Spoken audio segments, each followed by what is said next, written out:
Hi, I'm Kristen from A Mindful Mom, and today I'm going to be showing you how to make a delicious Instant Pot rotisserie chicken. If you're new here, welcome to my kitchen.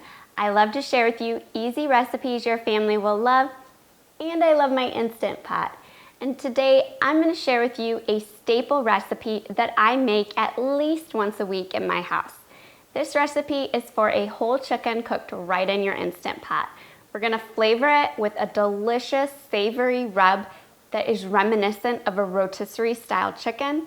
And because it's cooked in the moist heat, this chicken is incredibly juicy, it's incredibly tender, and it's delicious. It's perfect to serve alone for a roasted chicken dinner or to use the meat for your favorite casseroles or soups. So to start making your Instant Pot whole chicken, the first thing you need to do is make sure that your chicken fits inside your Instant Pot. I've found with my 6-quart Instant Pot, I can fit anywhere from a 3 to 5 pound whole chicken inside my Instant Pot without issue. For an 8-quart, I can fit up to 7 pounds. So you just want to put your trivet in your Instant Pot and then make sure that your chicken sits on top of that and that you can close your lid.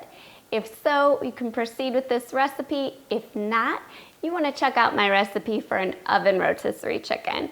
You can make that recipe using any size chicken that you have. Once you've ensured that your chicken fits inside your Instant Pot, it's time to make our rub. Now, I'm going to make double the amount of rub. I will only need half of this rub today because I have a 3-pound chicken, but I'm going to show you the whole rub. That way, if you're using a 6-pound chicken, you can make the entire recipe and have more than enough rub to cover your chicken.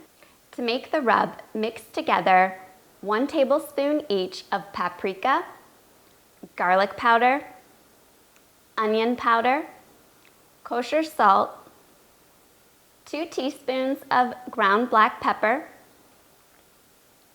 1 teaspoon of dried thyme leaves, and a pinch of cayenne pepper. Mix that together well. Now we want to prepare our Instant Pot before we get our hands dirty. So we're going to pour in 1 cup of cold tap water into our Instant Pot.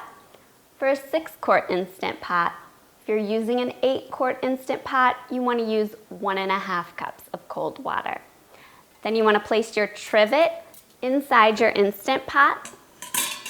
This will keep the chicken outside of the water so that the skin doesn't get super soggy.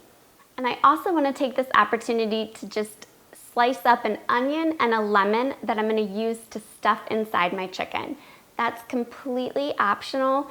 If you don't have those ingredients on hand, I find that it adds a little bit of flavor to the meat, but certainly optional. I'm going to use a spoon to sprinkle my rub on my chicken. That way there's no worry about cross-contamination of raw chicken juices into my rub. So if I happen to have leftover rub, I can store it in my pantry for the next time I make this roasted chicken. Use your hands to press the rub into the meat. Flip the chicken over and repeat on the other side.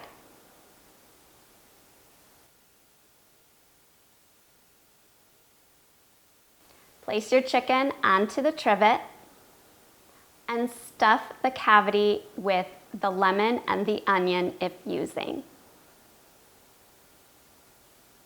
Once your chicken's in your Instant Pot, wash your hands really well before touching the outside lid of your Instant Pot or setting the timer. That way you don't have to worry about raw chicken juices on your Instant Pot. Once your hands are washed, place your lid on your Instant Pot. Make sure your vent knob is pointed to the sealed position. And then to cook our chicken, there's a magic formula. We're going to cook for 6 minutes per pound. Today I have a 3-pound chicken, so I'm going to cook for 18 minutes because it's 6 times 3, which is 18. To set cook time, hit manual or pressure cook and use the plus or minus buttons to adjust until the time reads 18. Now, if you had a 4-pound chicken, you would cook for 24 minutes, and if you had a 3.5-pound chicken, you would just cook right in between the 18 minutes and the 24 minutes, which is 21 minutes. It won't take long for your Instant Pot to come to pressure because it's just heating that 1 cup of liquid on the bottom of your inner pot. And once it does, cook time will begin. And then you want to let pressure release naturally for at least 10 minutes. That's really, really important. You guys have heard me say it again and again. Let pressure release naturally so that your meat does not seize up. And it also helps to finish cooking the chicken. And if you happen to have a frozen chicken, you can certainly cook a frozen chicken. You just have to make sure that the innards are already removed.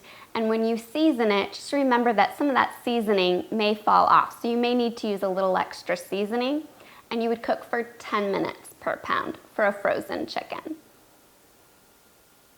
Once cook time has elapsed and pressure has released naturally, remove your lid from your Instant Pot.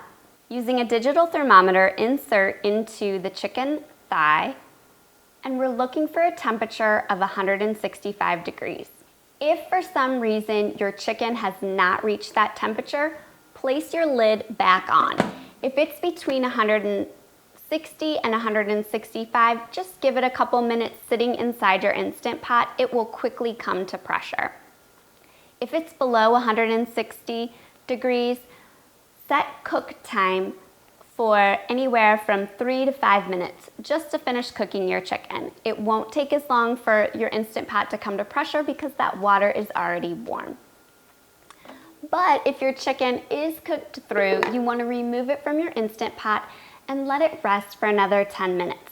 That's another secret to letting those juices redistribute through your chicken and keep the meat nice and juicy. Once your meat has rested, you have a couple options. I like to just serve this meat as is. We peel off the skin and the flavor has infused the meat. It's super delicious. And then I use leftovers for casseroles and soups. And if you want to eat your skin though, you can place your chicken under the broiler for just a couple minutes to crisp up that skin. And then you can serve it however you like. I'm gonna slice it here so you guys can see. You can see all the juice on the cutting board. This is one juicy chicken. While it may not be traditional, this rotisserie chicken is delicious. It's also super easy to make.